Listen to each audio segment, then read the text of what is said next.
আপনি যখন কঠিন বিপদে আছেন, আপনি বুঝাতে চাচ্ছেন মানুষকে যে আপনি কত টেনশনে আছেন, কত কষ্টের মধ্যে আছেন, কত বিপদে আছেন, কিন্তু মানুষের তো এটা বুঝার ক্ষমতা নাই যে আপনি কত কষ্টে আছেন, আপনি কত বিপদে আছেন, কত টেনশনে আছেন।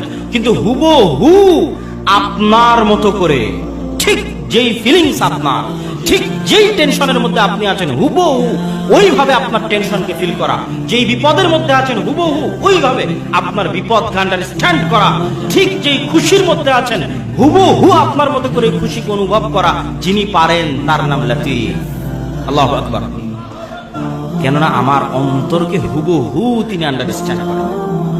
তাহলে আমার অন্তরের দুঃখ কষ্ট সবচেয়ে গিয়ে বেশি ভালো বোঝেন আল্লাহ। তাহলে আমার অন্তরের দুঃখ কষ্ট সবচেয়ে কাকে বলে বেশি মজা পাওয়া যাবে? আর মানুষের কাছে বলতে গেলে ছোট হতে হবে, আত্মসম্মান নষ্ট হবে, আত্মমর্যাদা নষ্ট হবে, আর আপনার বুঝানো লাগবে না। উনি লতীফ, উনি এমনি জানেন আপনার অবস্থা।